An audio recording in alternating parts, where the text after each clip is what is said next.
మరో 7గురట కాంగ్రెస్లోకి బీఆర్ఎస్ ఎమ్మెల్యేలు. ఇటీవల సీఎంను కలిసిన వారందరికీ లైన్ క్లియర్. లిస్టులో కొత్త ప్రభాకర్ రెడ్డి, సునీత లక్ష్మారెడ్డి, తెల్లం వెంకట్రావు, ప్రకాష్ గౌడ్ సైతం. కాల యాదయ్య, గూడెం మహిపాల్ రెడ్డి, మాణిక్ రావు కూడా. అరే గూడెం మహిపాల్ రెడ్డి మొన్ననే ప్రెస్ మీట్ పెట్టేగా, మా తమ్ముడిని అక్రమంగా అరెస్ట్ చేసిర్రు నేను చూసుకుంటా అని.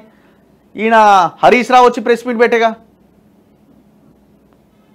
మరి ఇప్పుడు ఆయన తమ్ముడు మధుసూదన్ రెడ్డి మీద పెట్టిన కేసులు, ఆయన చేసిన కబ్జాలు అన్ని మాయమా? ప్రాథమిక చర్చలు పూర్తి, జాయినింగ్సే తరువాయి. టీపీసీసీ వర్గాల నుంచి లీక్.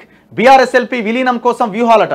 బీఆర్ఎస్ఎల్పీ కాంగ్రెస్లో విలీనం కావాలంటే 26 మంది ఎమ్మెల్యేలు కావాలి. 39 మంది బీఆర్ఎస్కు ఉన్నారు. 26 మందిని కనుక చేర్చుకుంటే ఎలక్షన్స్ లేకుండా బీఆర్ఎస్ఎల్పీ విలీనం అయితే ఇంక ఎలక్షన్స్ ఉండవు.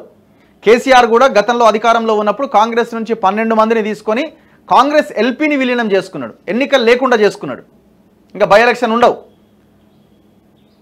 సో ఇప్పుడు రేవంత్ రెడ్డి కూడా అదే ఆలోచన చేస్తున్నాడట. అదంత ఈజీ అన్నది చర్చ.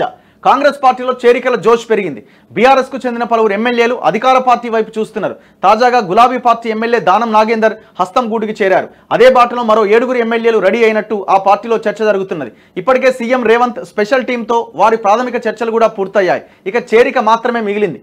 రేవంత్ను కలిసిన ఎమ్మెల్యేలంతా, ఇటీవల సీఎం రేవంత్ను కలిసిన బీఆర్ఎస్ ఎమ్మెల్యేలంతా కాంగ్రెస్లోకి వస్తున్నట్టు ఆ పార్టీ కీలక నేతలు చెబుతున్నారు. ఆ జాబితాలో కొత్త ప్రభాకర్ రెడ్డి, సునీత లక్ష్మారెడ్డి, తెల్లం వెంకట్రావు, ప్రకాష్ గౌడ్, కాల యాదయ్య, గూడెం మహిపాల్ రెడ్డి, మాణిక్ రావు ఉన్నట్టుగా హస్తం పార్టీ నేతలు ప్రచారం చేస్తున్నారు. యాక్చువల్గా ఈ టోటల్ ఎపిసోడ్లో కొత్త ప్రభాకర్ రెడ్డికి హరీష్ రావుకి మధ్య దగ్గరి వ్యాపార సంబంధాలు, గూడెం మహిపాల్ రెడ్డికి హరీష్ రావుకి మధ్య దగ్గరి వ్యాపార సంబంధాలు. ఇప్పుడు వీళ్ళిద్దరూ కాంగ్రెస్లోకి వస్తున్నారంటే హరీష్ రావు వస్తున్నట్టే లెక్క. ఎందుకంటే వాళ్ళ ఆత్మ అంతా హరీష్ రావు దగ్గరనే ఉన్నది. ఈ వ్యాపార సంబంధాలు, వీళ్ళ పెద్ద ఎత్తున కబ్జాలు ఉన్నాయి వీళ్ళకి. ఢిల్లీ హైకమాండ్ కూడా బీఆర్ఎస్ బీజేపీ నేతల చేరికలకు అనుమతి ఇచ్చినట్టుగా తెలిసింది. కానీ చేరికలపైన ఆయా ఎమ్మెల్యేలు మాత్రం ఇప్పటి వరకు ఎక్కడా అధికారికంగా ప్రకటించలేదు. లీకులు కూడా అందకుండా జాగ్రత్త పడుతున్నారు. చివరి వరకు సస్పెన్స్. పార్టీ మారట్లేదంటూ చివరి వరకు చెప్పుకొచ్చిన దానం ఉన్నట్టుండి కాంగ్రెస్ రాష్ట్ర వ్యవహారాల ఇన్ఛార్జ్ దీపాదాస్ మున్షి సమక్షంలో ఆదివారం కాంగ్రెస్ కండువా కప్పుకోవడంతో బీఆర్ఎస్ నేతలు షాక్కు గురయ్యారు. ఘర్ వాపసీలో భాగంగానే ఆయన్ను కాంగ్రెస్లో చేర్చుకున్నట్టు ఆ పార్టీ వర్గాలు తెలిపాయి. ఇన్నాళ్లుగా పరిపాలనపై ఫోకస్ పెట్టిన రేవంత్ సర్కార్ ఇక నుంచి జాయినింగ్సే ధ్యేయంగా ముందుకు సాగబోతున్నది. పార్లమెంట్ ఎన్నికలు పూర్తయ్యే వరకు ఇదే విధానం కొనసాగబోతున్నది.